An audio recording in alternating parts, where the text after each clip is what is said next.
Hello and welcome back to redefined synopsis IAS. My name is Krishna. ये काफ़ी ज़्यादा important lecture है CSAT के लिए, जहां हम फार्मूला और मेथड्स डिस्कस करेंगे, मेनली मैथ्स के लिए। काफ़ी ज़्यादा डिमांडेड लेक्चर है ये स्टूडेंट्स की तरफ से भी। इस लेक्चर में जो हम कंटेंट देखेंगे उसमें कॉम्प्रहेंशन भी थोड़ा सा देखेंगे, लास्ट में देखेंगे, लेकिन उनको सॉल्व कैसे करना है। हम बात करेंगे यहाँ पर नंबर सिस्टम की, जहाँ पर हम टाइप ऑफ नंबर देखेंगे कि natural number, whole number, prime number, ये सब क्या होते हैं। देन जो इस टाइप के क्वेश्चंस आते हैं कि यूनिट डिजिट फाइंड आउट करो, जैसे इस बार क्वेश्चन थे टाइप ऑफ नंबर पर, प्राइम नंबर से इस बार 4-5 क्वेश्चंस थे 2020 में। यूनिट प्लेस कई बार निकालना होता है इंडेक्स फॉर्म में। देन डिविजिबिलिटी पर इस बार 2 क्वेश्चन थे, फ्रैक्शंस पर क्वेश्चंस थे। ये हम सारी चीज़ें देखेंगे। Terminating and non terminating recurring fraction. Terminating होता है जैसे अगर मैं 5/2 करूँ तो ये 2.5 होता है, टर्मिनेट हो गया, राइट। इसके बाद 0 0 0 ही आएगा। लेकिन नॉन टर्मिनेटिंग फ्रैक्शन जैसे 1.2727727, ठीक है। जैसे आप 2/3 करोगे तो 2/3 इज़ 0.66666666, तो ये नॉन टर्मिनेटिंग हुआ। तो इस बार भी एक क्वेश्चन था, इनको कैसे सॉल्व करना है, ठीक। देन एलसीएम एचसीएफ पर भी इस बार क्वेश्चन था। फैक्टर्स क्या होते हैं, प्राइम फैक्टर्स क्या होते हैं, एलसीएम और एचसीएफ के कुछ रूल्स होते हैं, वो क्या हैं। देन एवरेज पर इस बार 2 क्वेश्चंस थे, परसेंटेज पर 2-3 क्वेश्चंस हैं, प्रॉफिट लॉस पर भी क्वेश्चन है, टाइम एंड वर्क पर भी क्वेश्चन है, स्पीड, टाइम और डिस्टेंस पर इनफैक्ट 2 क्वेश्चंस हैं। एक एवरेज स्पीड से क्वेश्चन था और दूसरा बोट वाला क्वेश्चन था, तो वो भी हम देखेंगे। देन सिंपल और कंपाउंड इंटरेस्ट पर हम देखेंगे उनके फॉर्मूलेज क्या है। देन परमुटेशन एंड कॉम्बिनेशन, इनमें किस डेप्थ तक जाना है, P and C and probability में, अदरवाइज ये काफ़ी ज़्यादा तंग कर देंगे आपको। इसके बाद सेट और फंक्शन, इसमें हम मेनली अपना जो डिस्कशन है वो वेन डायग्राम तक सीमित रखेंगे, जिससे आपके मैक्सिमम क्वेश्चन सॉल्व हो जाते हैं। पी एंड सी में जो एग्जाम पॉइंट ऑफ व्यू से इंपॉर्टेंट है वही करेंगे, बहुत डेप्थ में नहीं जाएंगे। कैलेंडर से इस बार क्वेश्चन था, वो भी हम देखेंगे। क्लॉक एंड कैलेंडर एक साथ आप देखोगे क्वेश्चंस पूछते हैं, फॉल्टी क्लॉक से कई बार क्वेश्चन पूछते हैं। उसके बाद area and perimeter, then volume and surface area. हम पॉलिनोमियल वगैरह ये सब डिस्कस नहीं करेंगे। लीनियर इक्वेशन मैं समझता हूँ कि suppose x + y = 20 and 3x + 4y = 38, तो इस टाइप के क्वेश्चंस जो होते हैं, लीनियर इक्वेशन हुआ एज वाले, ये सब आप सॉल्व करना जानते हो, मैं ये एज्यूम करके चल रहा हूँ। प्लस एक चीज़ और हम यहाँ देखेंगे कि जो हमने बात की ना फार्मूला एंड मेथड, मैं आपको परसेंटेज वाले फार्मूलाज बता दूंगा, लेकिन आपको सिंपल मेथड बताऊंगा जहाँ पर आपको फार्मूले याद नहीं करने। एग्जाम में आप 30 सेकंड और दो और आप बिना फार्मूला याद किए उन मेथड्स की हेल्प से आराम से चीज़ें सॉल्व कर सकते हो, राइट। तो शुरू करते हैं कॉम्प्रहेंशन से। कॉम्प्रहेंशन के लिए मैं आपको बताऊं, सिनॉप्सिस पर जो यूट्यूब चैनल पर आप जाओगे तो प्रीलिम्स एंड मेंस की जो प्लेलिस्ट है वहाँ सीसेट में 7 लेक्चर्स हैं। यहाँ पर टाइम मिले तो मैंने 2 लेक्चर ये डिस्कस किए हुए हैं कॉम्प्रहेंशन। इन 2 लेक्चर्स को अगर आप ढंग से देख लेते हो, अराउंड 1 घंटे के हैं दोनों लेक्चर्स, आपको और ज़्यादा नीड नहीं पड़ेगी। इन 2 लेक्चर की समरी मैं आपको यहाँ बता देता हूँ कि क्या है। इन 2 लेक्चर में जो बात की है, highlight keywords for fast reading, then extreme words in passage आपको फाइंड आउट करने हैं। इसका मतलब क्या हुआ कि एक्सट्रीम वर्ड्स अगर हम फाइंड आउट करें तो यहाँ पर फॉर एग्जांपल इसमें हो गया public policy does not always grasp, ठीक है। It is scene divorced from them, ये बिल्कुल जो दावे के साथ बात कर दी गई वहाँ पर है, ठीक है।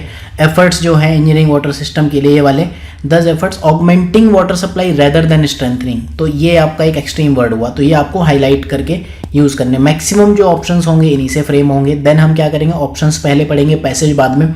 जैसे अगर इसी पैराग्राफ को हम पढ़ें तो इसमें आप देखोगे पहले ऑप्शन में आंसर की बात की, दूसरे में मॉडर्नाइजेशन की बात की, तीसरे में रीइंफोर्समेंट की बात की, देन चौथे में कॉस्ट की बात की, ठीक है। तो आप ये 4 कीवर्ड यहाँ ढूंढोगे पैसेज में कि इनकी बात कहाँ की। इसके बाद आप क्या करोगे, एलिमिनेशन टेक्निक हर एक पैसेज में करोगे यूज़। और साथ में एक चीज़ और ध्यान रखोगे, जो आपका पैसेज है, आंसर है, वो पैसेज पर ही बेस्ड होना चाहिए, जीएस नॉलेज पर नहीं जाना चाहिए। अगर आप इसी पैसेज को जीएस से सॉल्व करोगे तो ए भी सही है, बी भी सही है, सी डी सारे सही हैं। लेकिन सी सेट की अगर आप बात करो तो पैसेज में रामसर की भी बात नहीं की गई है, ठीक है, मॉडर्नाइजेशन की भी बात नहीं की गई, कॉस्ट की भी बात नहीं की गई, तो आंसर अपने आप सी आ जाता है, राइट। तो आपको हमेशा पहले ये आप ध्यान रखोगे, पहले ऑप्शंस पढ़ोगे, ठीक है, उसके बाद आप कीवर्ड हाईलाइट करने पे जाओगे, फिर एक्सट्रीम वर्ड्स आप ज़रूर हाईलाइट करना, आंसर इन्हीं में छुपा होगा, ठीक है। और आंसर आपका पैसेज पर होना चाहिए। 2 कलर के पेन आप यूज़ करो। 2 कलर के पेन आप क्यों यूज़ करोगे, फॉर एग्जांपल यहाँ पर अगर मैं हाईलाइटर यूज़ करूँ, राइट, तो यहाँ पर इन्होंने क्या कहा कि labour has been departing agriculture, एक ये बिल्कुल उन्होंने दावे से बात कर दी, यहाँ ओनली दीज बात ये कर दी, ठीक है। सर्विसेज की बात की है, नॉट जनरेटिंग एडिशनल जॉब, ये बात की है, राइट। ई कॉमर्स है, बेस्ट क्लोज कर सकती है जॉब गैप को, इस तरह की बातें। तो आप देखोगे जो ऑप्शंस हैं वो इन्हीं से फाइंड आउट किए गए। अब आप इसमें हाइलाइटर के अलावा अंडरलाइन करने के लिए दूसरा पेन यूज़ कर सकते हो, जैसे लेबर एग्रीकल्चर से डिपार्ट कर रहा है, कंस्ट्रक्शन और मैन्युफैक्चरिंग में जा रहा है, जो कि मार्केटली बेटर जॉब नहीं है, इस तरह से आप अंडरलाइन करके जाओ। सर्विसेज में लेबर मोस्ट प्रोडक्टिव है, लेकिन एडिशनल जॉब नहीं आ रही हैं। इंडिया में क्या है, 24 मिलियन जॉब है। ई कॉमर्स आपका बेस्ट हाफ जॉब क्रिएट कर सकता है, ठीक है। ओनली दो सेक्टर जो हेल्थ और एजुकेशन के लिए डिमांड ला सकते हैं वो कंफर्टेबली फिल बाकी हाफ कर सकते हैं। तो इसमें अगर आप देखो कि मैसेज क्या दिया गया, तो इसमें लेबर माइग्रेशन की बात की गई है, लेकिन ये कहीं नहीं कहा गया कि स्ट्रॉन्ग मेजर्स आपको लेने रोकने के लिए, राइट। तो ए आप हटा दोगे। वर्किंग कंडीशन ये कहा है कि नॉट मार्केटली बेटर जॉब, ठीक है। यहाँ पर हमने ये बात की ना, ये यहाँ क्लियरली कहा गया नीड टू बी इम्प्रूव्ड, ऐसा कहीं नहीं कहा गया ख़राब जॉब है लेकिन इनको इम्प्रूव करना ये नहीं कहा। सर्विस सेक्टर ये है, रिड्यूसिंग प्रॉब्लम ऑफ अनएम्प्लॉयमेंट यहाँ लिखा तो है कि ई कॉमर्स हाफ जॉब रख सकती है, बचा आपका ऑप्शन डी, इस तरह का। सोशल सेक्टर स्पेंडिंग, अब ये हेल्थ और एजुकेशन, ये आपको पता होना चाहिए सोशल सेक्टर की मीनिंग क्या है। तो आगे हम बढ़ते हैं, मैथ्स पर आते हैं। नंबर सिस्टम, अगर आप सीसेट एंगल देखो इसमें तो काफ़ी सारे क्वेश्चंस नंबर सिस्टम से पूछे गए हैं, प्राइम नंबर से पूछे गए हैं, ठीक है। डेफिनेशन ऑफ नंबर सिस्टम बहुत इंपॉर्टेंट है, राइट। सबसे पहले फेस वैल्यू और प्लेस वैल्यू की बात करते हैं। जैसे कोई नंबर लिखा है 3452, तो इसमें नंबर जहाँ लिखा है वही उसकी फेस वैल्यू, 3 की फेस वैल्यू 3 है, 4 की 4 है, 5 की 5 है, लेकिन यहाँ पर प्लेस वैल्यू 3 की 3000 है, ठीक है, प्लस 8000 है। 7 की फेस वैल्यू 70 है प्लेस वैल्यू, देन 6 की प्लेस वैल्यू ये है। तो यह प्लेस वैल्यू में रख के करना सीखो। 2 क्वेश्चंस पूछे हुए हैं इस बार। एक क्वेश्चन वो था जो XYZ plus YZX plus ZXY, ये किससे डिविजिबल था वो पूछा है, और एक और पूछा था प्लेस वैल्यू को लेकर, जहाँ वो R प्लस 5R इस तरह के सिंबल बना के पूछे थे ना, ये प्लेस वैल्यू के ऊपर दोनों क्वेश्चन थे, ठीक है। तो ये आपको ध्यान रखना है प्लेस वैल्यू क्या होती है। देन हम आते हैं टाइप ऑफ नंबर पर। ये डेफिनेशंस पता होनी चाहिए, natural number, real number, options में दिए होते हैं। आपको कैसे पता रहेगा कि नेचुरल नंबर आंसर लगाना है कि रियल नंबर की होल नंबर। नेचुरल नंबर क्या होता है 1 2 3 4 5 6, 0 इंक्लूड नहीं करते, 1 आपका स्मॉलेस्ट नेचुरल नंबर है। होल नंबर में क्या आप 0 भी इंक्लूड कर लेते हो, ये नंबर याद रखने। अगर ऑप्शन में आपको होल नंबर और नेचुरल नंबर में कंफ्यूज कर दिया तो आप तंग हो जाओगे। आपको अगर क्वेश्चन में ये कहा गया कि sum of first n natural number क्या है, तो वो यही है, ठीक है। उसका फॉर्मूला n+1/2 होता है, राइट। इंटीजर्स की अगर आप बात करो तो उसमें नेगेटिव भी आ जाएंगे। रैशनल नंबर जिनको आप फ्रैक्शंस में लिख सको, जैसे 5/6 हो गया, ठीक है, या फिर PYQ ऐसी 5/0 नहीं होना चाहिए, ठीक। PYQ दोनों इंटीजर हों और Q 0 नहीं होना चाहिए, ठीक है। इंटीजर्स आ सकते हैं रैशनल नंबर में, फ्रैक्शंस आ सकते हैं। इरेशनल नंबर वो है जिनको आप फ्रैक्शंस में नहीं लिख सकते। √3 को आप क्या फ्रैक्शन में लिखोगे, √2 को आप क्या फ्रैक्शन में लिखोगे, पाई को आप डिवाइड करते जाओ, फ्रैक्शन में लिख नहीं पाओगे। अब any number added to irrational number, suppose √3 + 2 है, तो ये भी इरेशनल होगा, ये आपको पता होना चाहिए। रियल नंबर क्या होते हैं, रैशनल और इरेशनल दोनों को जोड़ दो, जब ये वाला और इरेशनल दोनों को मिला के जो नंबर्स बनते हैं वो होते हैं रियल नंबर। इस कॉन्सेप्ट पर इस बार एक क्वेश्चन पूछा है। Then sum of first n natural number, इस पर भी इस बार क्वेश्चन पूछा, जहाँ वो कहता है कि एक पेज अगर हम फाड़ दें, तो वो वाला क्वेश्चन था। टफ क्वेश्चन था लेकिन था इसी फॉर्मूले पर।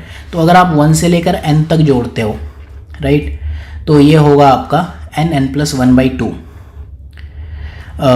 स्क्वायर अगर हम बात करें 1 1 स्क्वायर 2 स्क्वायर 3 स्क्वायर, तो n+1 2n+1/6, ये फॉर्मूला याद कर लेना। अगर क्यूब की बात करेंगे तो फिर n+1/2 का स्क्वायर, मतलब जो ये वाला है इसी का स्क्वायर हो जाता है, ठीक है। जो फर्स्ट n नेचुरल नंबर है उन्हीं का स्क्वायर हो जाता है।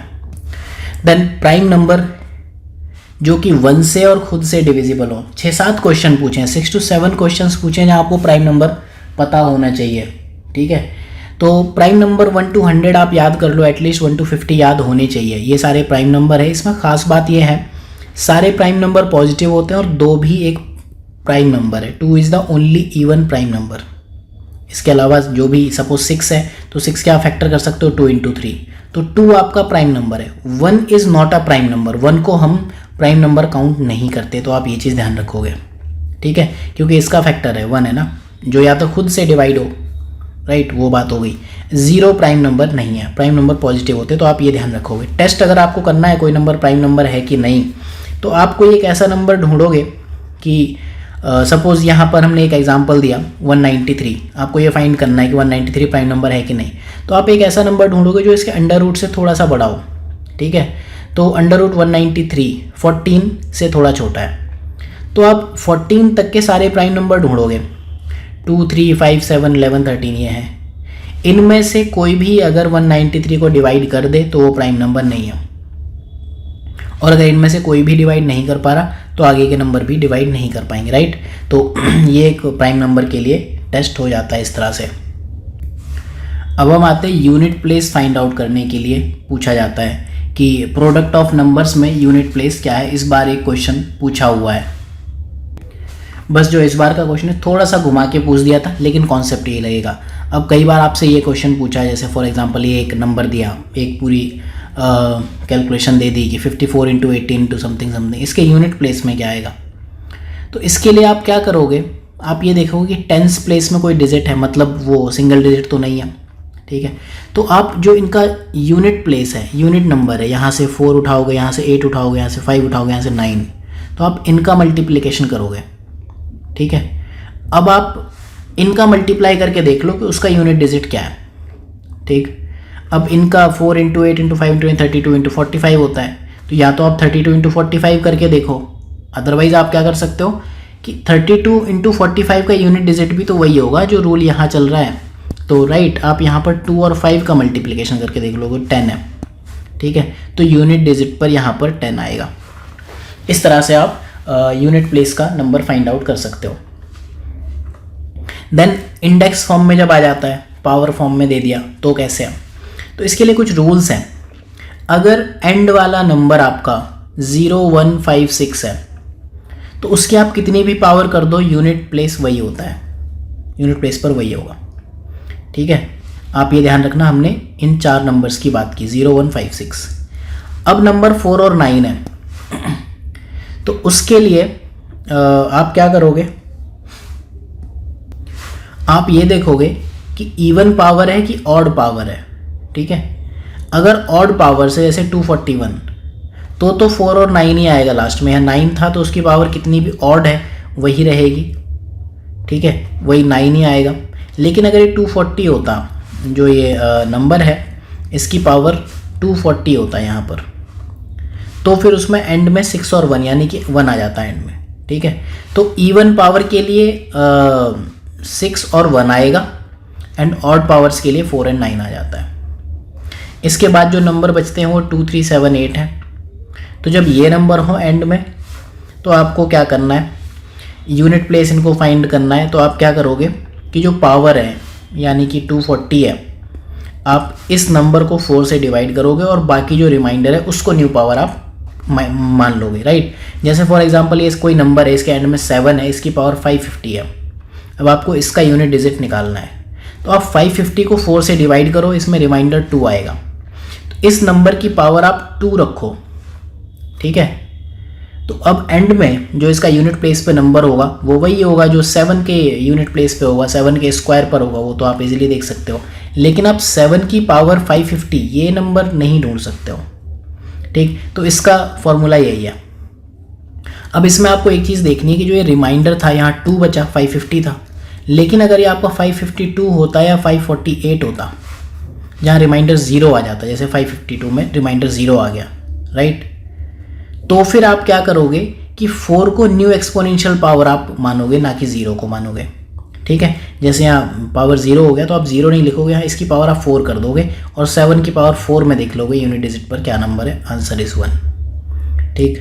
कुछ इससे जो डेरिवेशन है कि अगर a टू द पावर 4 उसके यूनिट प्लेस में कोई डिजिट है तो a टू द पावर 4 है। For example 3 to the power 4 के यूनिट प्लेस में अगर आप देखो तो 3 इंटू 3 इंटू 3 इंटू 3 81 होता है, 1 है यूनिट प्लेस में। तो 3 टू द पावर अगर 64 है या 128 है, ठीक है, तो उसके एंड में भी 1 होगा। तो ये चीज़ आप याद रख सकते हो कि ये इस तरह से वर्क करता है, राइट। तो यहाँ पर हमने तीनों चीज़ें देखी, 0 देख लिया, 1 देख लिया, 2 3 देख लिया, 4 देख लिया, 5 6 7 8 9 सबका देख लिया, राइट। तो आपको बस ये नंबर्स याद रखने, तो आप ये इजीली सॉल्व कर लोगे एग्जाम में, ठीक है। जैसे आपको ये क्वेश्चन पूछ ले 3 टू दी पावर 65 में कितने यूनिट प्लेस पे नंबर हैं, तो पहले आप ये देख लोगे कि 3 टू दी पावर 4 में कितने नंबर बन रहे हैं, ठीक है। 4 इंटू 16 इक्वल टू 64 होता है, तो इसको आप 3 टू दी पावर 65 को क्या लिख सकते हो, 3 to the power 4 into 16 into 3, ठीक। तो 3 टू दी पावर 4 में एंड में 1 आता है, तो 3 टू दी पावर 64 में भी एंड में 1 आएगा, और यहाँ 3 है तो 1 इंटू 3 यूनिट डिजिट आपका 3 हो जाएगा। इस तरह से आप क्वेश्चन सॉल्व करोगे। Then rule of divisibility, I don't think ये अब बहुत ज़्यादा टफ होने चाहिए। इस साल एक क्वेश्चन पूछा है डिविजिबिलिटी पर, ठीक है। 2 से डिवाइड होगा कोई नंबर, लास्ट डिजिट 2 हो, ठीक है, इवन नंबर हो, वो डिवाइड हो जाएगा। 3 से कोई डिजिट डिवाइड होगा कि नहीं होगा, लाइक आपको बता दिया कि 1503 है, तो ये 3 से डिवाइड होगा, इनके सम ऑफ डिजिट कर लो, 5 एंड 3 8 एंड 1 9 डिवाइड हो जाएगा। 4 से डिवाइड होगा कि नहीं, लास्ट 2 डिजिट आपके 4 से डिविजिबल होने चाहिए, ठीक है। सपोज 1504 होता तो आपका 4 से डिवाइड हो जाता, 1508 होता 4 से डिवाइड हो जाता। 5 के लिए एंड में 0 हो या 5 हो, 5 से डिवाइड हो जाएगा। 6 से डिवाइड करने के लिए आप 2 और 3 दोनों का चेक कर लोगे, ठीक है। 8 से डिवाइड करने के लिए 2 से डिवाइड में क्या है कि लास्ट डिजिट 2 से डिविजिबल होना चाहिए, 4 के लिए लास्ट 2 डिजिट है एंड 8 के लिए लास्ट 3 डिजिट है, ठीक है। 3 और 9 का रूल सेम है कि यहाँ सम ऑफ डिजिट 3 से डिवाइड होने चाहिए और यहाँ पर 9 से डिवाइड होने चाहिए, ठीक है। 6 की हमने बात कर ली, 11 की हम बात करते हैं। जैसे ये इवन ऑड है, इसमें हम क्या करते हैं, कोई नंबर लिखा हुआ है ये 3 0 4 1 5, तो हम क्या करेंगे, इवन नंबर को अलग जोड़ लेंगे, ऑड नंबर को अलग जोड़ लेंगे, इनको हम जोड़ लेंगे, ठीक है। तो 3 प्लस 4 प्लस 5 ये हो गया 12 माइनस 1, तो आंसर ये डिफरेंस जो आता है, ठीक है, ये 0 और 1 को जोड़ के 1 आया। अगर ये डिफरेंस 0 या 11 है तो वो 11 से डिविजिबल होगा, अदरवाइज नहीं होगा। तो ये इवन ऑड रूल है। अब बचा 7 का रूल। 7 का इजी रूल नहीं है, लेकिन फिर भी 7 के लिए एक मेथड ऑफ डिवीज़न है।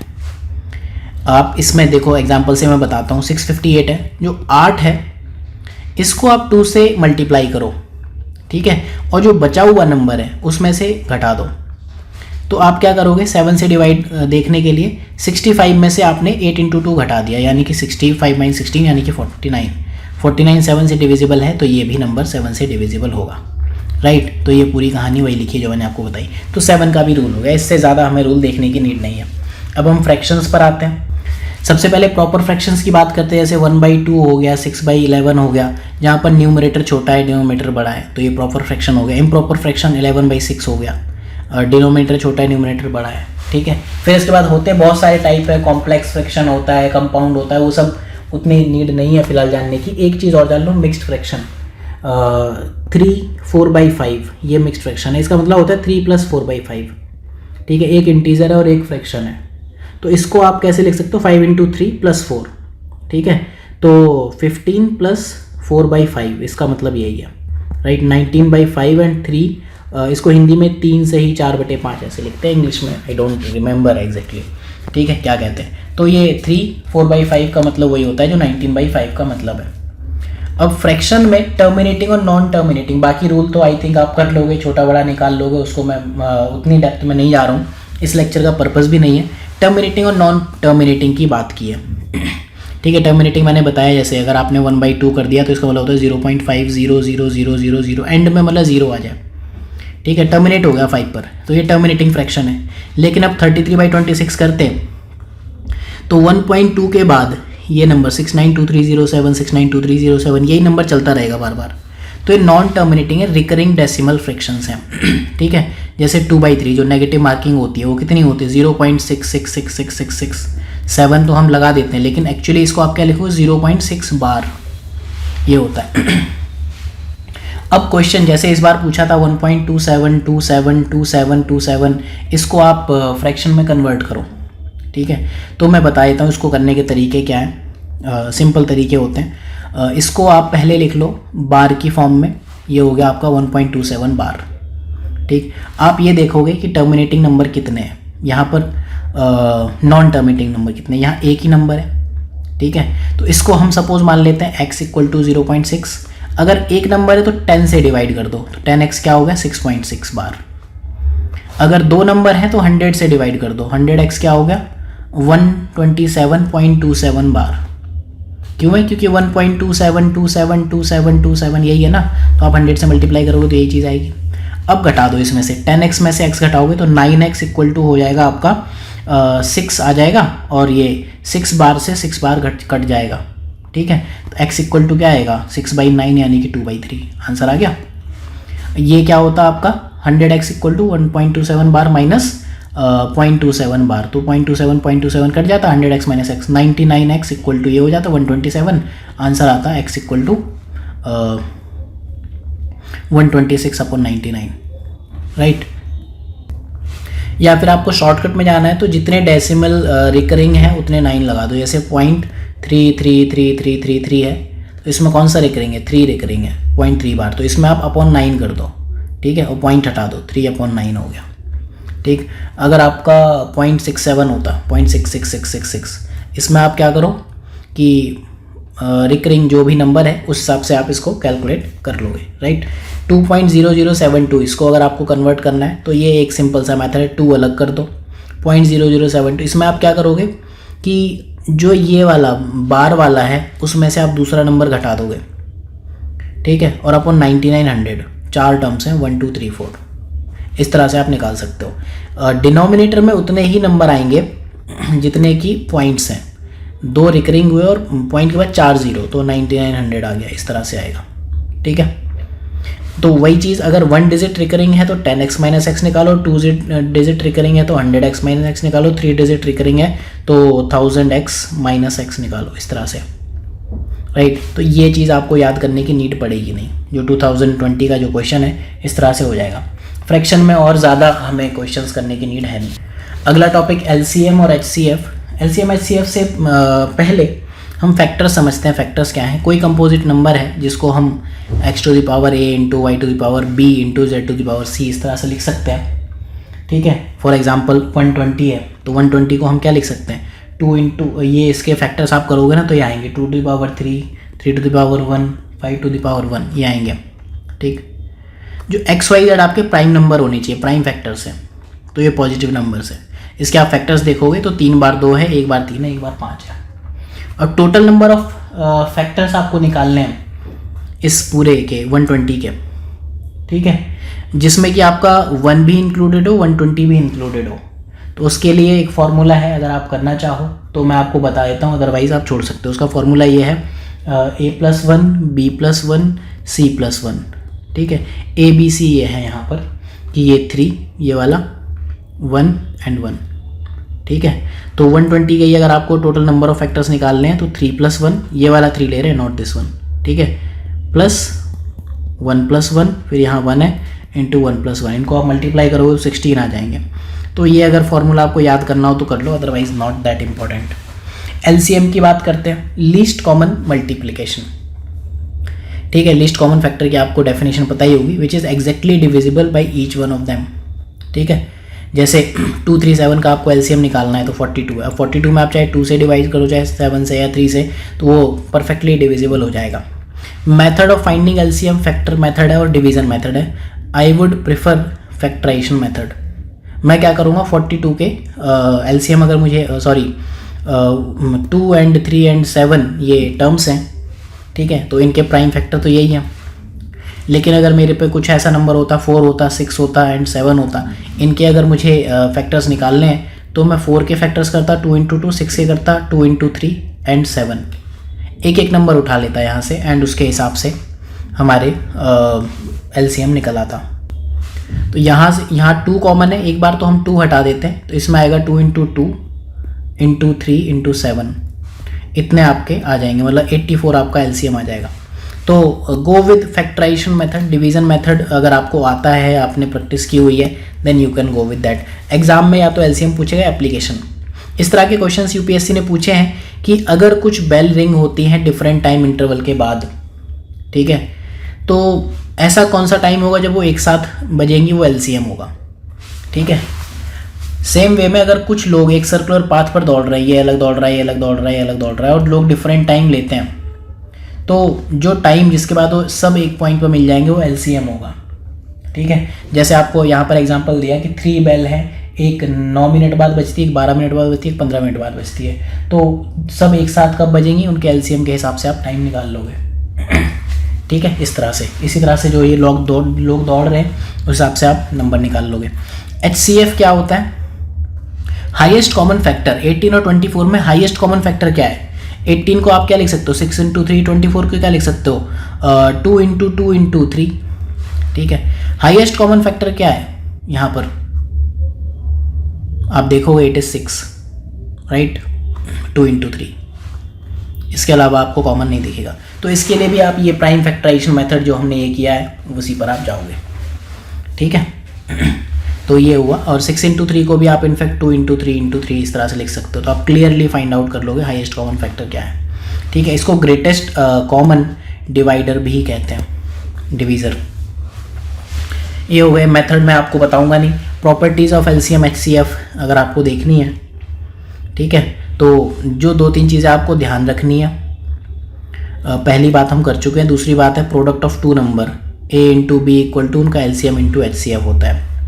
ठीक है, फिर इस बार इस क्वेश्चन पर फॉर्मूले पर क्वेश्चन आया था फ्रैक्शंस का। अगर आपको LCF या LCM निकालना है, सपोज 1/2 एंड 5/6 एंड 5/11, इनका अगर आपको LCM HCF निकालना है तो आप ये न्यूमरेटर अलग देखोगे, डिनोमिनेटर अलग देखोगे, उस हिसाब से आप ये फॉर्मूले में रख लो।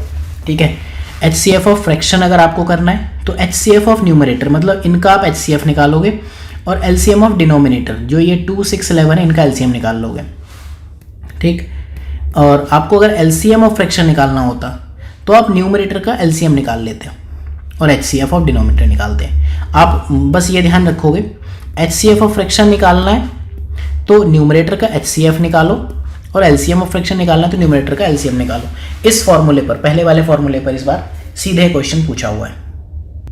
क्वेश्चन वो था कि what is the greatest length x, जिसमें 3 1/2 and 8 3/4 integral multiple of x है। तो सिंपल सी बात है, ऐसे जो HCF ऑफ देम वो होंगे, उसके बाद आप निकाल सकते हो। ठीक, देन एवरेज पर आते हैं। एवरेज में क्या है, जितने नंबर ऑफ पीपल हैं और जो भी सेट हैं उनको जोड़ लो, टोटल आप कर लो, अपॉल टोटल नंबर कर लो, टोटल n ऑब्जर्वेशन। एवरेज क्या होता है? Central tendency of set of number. ये आप टर्म याद रखना, सेंट्रल टेंडेंसी। ठीक है, तो सपोज किसी बंदे के 40 नंबर आए, कि दूसरे बंदे के 45 नंबर आए, तीसरे बंदे के 60 नंबर आए, अब आप इन 3 बंदों का एवरेज निकालना है तो ये आप निकाल लोगे। ठीक है, एवरेज में आपको रेशियो भी दिखता है A/B और B/A। ठीक है, A/B को आप इस तरह भी लिख सकते हो। फर्स्ट टर्म को एंटीसीडेंट कहते हैं, सेकंड टर्म को कॉन्सिक्वेंट कहते हैं, राइट। एक टर्म प्रोपोर्शन होती है, इस पर ऑलमोस्ट हर साल क्वेश्चन आता है, लेकिन बहुत से बार लोगों को पता नहीं होता है। इक्विटी ऑफ 2 रेशियो मतलब अगर मैं आपको कहूँ A/B = C/D है तो उसको हम प्रोपोर्शन कहते हैं। इसको लिखने का तरीका थोड़ा अलग भी हो सकता है। इसको ऐसे लिखते हैं A/B = C/D, या फिर ऐसे भी लिखते हैं A/B, फिर यहाँ पर डबल साइन लगाते हैं C/D। ठीक है, A का B से वही रेशियो है जो कि C का D का है। ठीक, तो इसमें टर्म्स भी होती हैं, आपको वो टर्म का मतलब पता होना चाहिए। जो ये साइड में टर्म्स होती हैं इनको हम एक्सट्रीम्स कहते हैं, और जो बीच वाले होते हैं इनको मीन कहते हैं, राइट। तो इसका मतलब यही है कि A/B = C × D। ठीक है, तो अगर आपको कोई कहे कि A × D = B × C होता है, यानी कि रेशियो ऑफ एक्सट्रीम्स का मल्टीप्लिकेशन, A और D एक्सट्रीम्स हैं, इक्वल टू मीन्स का मल्टीप्लिकेशन, तो ये होता है। तो ये प्रोपोर्शन हुआ। एवरेज में इससे ज़्यादा आई डोंट थिंक कि आपको बतानी चाहिए। देन परसेंटेज में ये फॉर्मूले अपनी जगह हैं। मैं आपको एक सिंपल एक ट्रिक बता सकता हूँ कि जब भी परसेंटेज आपसे पूछे तो उसको सीधे 100 में करके देखो, बात खत्म। जैसे आपको ये कहे कि कोई बंदा प्राइस प्रॉफिट लॉस वाले क्वेश्चन होते हैं, ठीक है, परसेंटेज वाले, उसमें 100 में देख लो सीधे क्या है परसेंटेज इंक्रीज। सपोज आपको देखना है कि कोई अमाउंट 120 रुपये की मिल रही थी, अब वो 140 की मिल रही है, तो उसमें परसेंटेज इंक्रीज क्या हुआ? या तो आप ये फॉर्मूला याद करो कि इंक्रीज मतलब 20 का इंक्रीज हुआ अपॉन ओरिजिनल वैल्यू 120 × 100, या फिर मैं आपको सीधे कहूँगा 100 में कन्वर्ट कर लो। ठीक है, 120 में 120 से 140 हो गया, तो 100 में कितना होगा, सिंपल। तो ये बेटर वे है। इसको अगेन अगर आप देखोगे बात वही पड़ेगी, लेकिन आपको ये फॉर्मूले नहीं याद करने कुछ भी। ये चीज़ प्रॉफिट लॉस के लिए भी ट्रू है एंड परसेंटेज के लिए भी ट्रू है, ठीक है। अगेन मैं आपको बताऊंगा, सपोज 120 से किसी राइस की क्वालिटी का प्राइस 140 हो गया तो कितने परसेंट इंक्रीज हुआ, 120 से 140 हुआ, 100 होता तो कितना होता, 140/120 इंटू 100, सिंपल। ये वाला फॉर्मूला आ गया। तो इंस्टेड ऑफ लर्निंग ये फॉर्मूले, आपको बस ये मेथड पता होना चाहिए कि 100 में कितना या 1 में कितना, राइट। अगर आप ये चीज़ें कर लोगे तो आपको आइडिया लग जाएगा। सेम वे में इस बार एक क्वेश्चन पूछा था कि अगर राइस का प्राइस 6 रुपये केजी बढ़ जाता है या कुछ केजी बढ़ जाता है तो इंसान के पास पैसे 1200 ही है, 1200 रुपये, तो खाना कितना कम कर दे। सिंपल करके देख लो ना। इनिशियल आप सपोज x रुपी पर केजी था, उसमें आप y केजी खरीद सकते थे। अब x प्लस 10% हो गया, उसमें आप y माइनस 5% खरीद पा रहे हो। तो x y इस तरह से दो सिंपल इक्वेशन निकल आती हैं, उससे आप सॉल्व कर लोगे। अदरवाइज फिर ये फॉर्मूले रटो, ठीक। परसेंटेज के लिए और प्रॉफिट लॉस के लिए don't try to learn formula, otherwise आप तंग हो जाओगे, याद नहीं रहेंगे तो फिर एग्जाम में आप प्रेशर में आ जाओगे कि मतलब क्वेश्चन क्यों नहीं हुआ मेरे से। सेम चीज़ आपको प्रॉफिट लॉस में करनी। जैसे इस बार एक क्वेश्चन पूछा था, एक आदमी ने कार खरीदी एंड 3 लाख रुपए में बेच दी और उसको 20% का लॉस हुआ, तो ओरिजिनल प्राइस बताओ, ठीक है। तो सिंपल सा देखो, 20% का लॉस हुआ फिर भी उसने 3 लाख में बेची, मतलब 80% की वैल्यू 3 लाख रुपए, तो 100% की वैल्यू कितनी होती, 3 लाख इंटू 100/80, आंसर आपका आ जाता। 3 इंटू 1.25 तो 3.75 लाख आपका आंसर आ जाता, ठीक है। इस तरह से आप निकालो। अदरवाइज आप ये रटते रहो ये फॉर्मूले इतने सारे कि CP कॉस्ट प्राइस है, SP सेलिंग प्राइस है। प्रॉफिट लॉस में कोई फॉर्मूला नहीं रखना चाहिए, ना ही परसेंटेज में, ठीक। ये बहुत सिंपल चीज़ है, बहुत जल्दी इससे आंसर आते हैं। जब आपको कैट वैट के एग्जाम देने हो या वनडे एग्जाम देने हो तब इनकी कोई नीड होती है, अदरवाइज तो कोई नीड होती नहीं है। प्रॉफिट लॉस में आपको एक चीज़ और ध्यान रखनी पड़ेगी, जो इस बार एक क्वेश्चन पूछा था कि एक आदमी ने पहले 10% का डिस्काउंट दिया, फिर 20% का डिस्काउंट दिया, फिर 10% सेल्स टैक्स लगा दिया। तो ये ABC 3 इवेंट हुए थे, तो उसने 3 ऑप्शन दिए हैं। क्वेश्चन नंबर 47 अगर आप देखो इस बार का, तो ये ऐसे ही कहता है। वो कहता है कि पहले 10% डिस्काउंट दिया, फिर 20%, फिर इतना। दूसरी बार में वो कहता है कि पहले 20% डिस्काउंट दिया, फिर 10% डिस्काउंट दिया, फिर 10% टैक्स लगा दिया, ठीक है। तीसरे केस में वो कहता है कि पहले 10% टैक्स लगाया, फिर 20% डिस्काउंट दिया, फिर 10% डिस्काउंट दिया। तो इन तीनों ही केसेस में अमाउंट बराबर होगी, क्योंकि आप मल्टीप्लाई करोगे ना। सपोज यही है केस 1 देख लो, 100 रुपीज़ इनिशियल कॉस्ट थी, 10% डिस्काउंट के बाद कितना हुआ, 0.9 से मल्टीप्लाई कर दो। अब ये जो भी नंबर उस पर 20% डिस्काउंट कितना होगा, 0.8 से मल्टीप्लाई कर दो। फिर इसमें 10% इंक्रीज मतलब 1.1 से मल्टीप्लाई कर दो। तो आप तीनों ही केसेस में देखोगे, चाहे A into B into C कर लो या A into C into B कर लो, बात तो एक ही रहेगी, ठीक है। तो प्रॉफिट लॉस में और परसेंटेज में आपको फॉर्मूले नहीं, सिंपल लॉजिक देखना है और 100 के अकॉर्डिंग आपको कैलकुलेशन करनी है। सेम वे में टाइम एंड वर्क में हम फॉर्मूले रटते रहते हैं। टाइम एंड वर्क में सिंपल 2 चीज़ें याद रखो, एक टर्म होती है एफिशिएंसी और एक सिंपल चीज़ है कि अगर कोई बंदा A किसी काम को n डेज में कर सकता है तो 1 डे में हमेशा निकालो। परसेंटेज में हम क्या करते हैं, 100 में। टाइम एंड वर्क में क्या करोगे आप, 1 डे में, ठीक है। तो सिंपल आप इसी तरह याद रखो। अभी हमने परसेंटेज में बात की थी कि 120 रुपये केजी राइस मिल रहे थे, 140 रुपये केजी हो गए। तो आप सिंपल मेथड क्या करोगे, अगर 1 रुपये केजी मिलते तो कितना इंक्रीज हुआ, 140/20। 100 रुपये केजी मिल रहे तो क्या हुआ, 140/120 इंटू 100, ठीक है। तो परसेंटेज और प्रॉफिट लॉस के लिए आप 100 के अकॉर्डिंग कैलकुलेट करोगे। टाइम एंड वर्क हुआ पाइप वाले की, पाइप किसी टैंक को इतनी देर में भरता है, इतनी देर में खाली करता है, ठीक है। इस तरह की चीज़ों में आप 1 डे में आप देखोगे हमेशा कि एक दिन में कितना होता है, सिंपल, उससे आपका आंसर आ जाएगा, ठीक है। तो इनकी जो ट्रिक है वो यही है कि अगर A किसी काम को n डेज में कर सकता है तो work done by A in 1 day that is 1/n, ठीक है। और इसका वाइस वर्सा ट्रू होगा। और सिंपल वे में अगर पाइप कोई रिजर्वायर को n डेज में भरता है तो 1 डे में या n आवर्स में भरता है तो 1 आवर में कितना भरेगा, 1/n। उसी तरह से कैलकुलेशन हो जाएगी।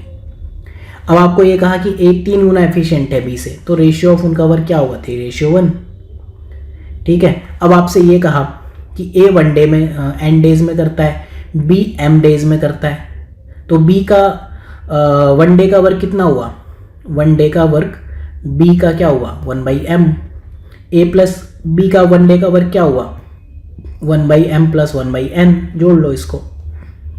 तो इंस्टेड ऑफ लर्निंग द फॉर्मूले आप उस हिसाब से निकाल सकते हो, ठीक है।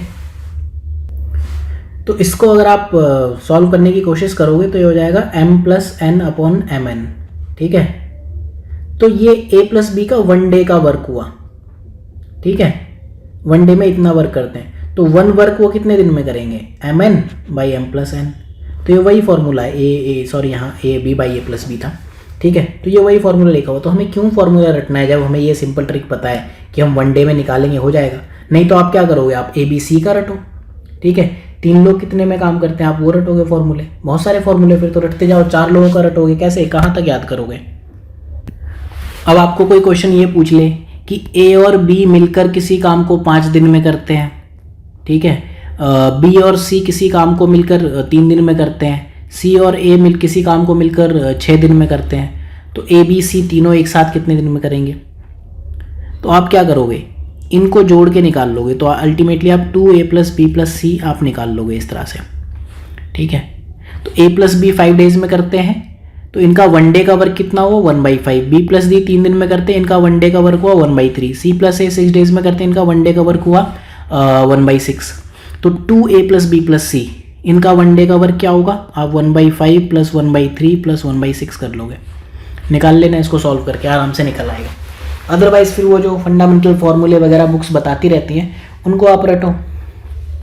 सेम चीज़ स्पीड, टाइम और डिस्टेंस, इसमें भी बस आप एक फॉर्मूला याद करोगे, distance = speed × time.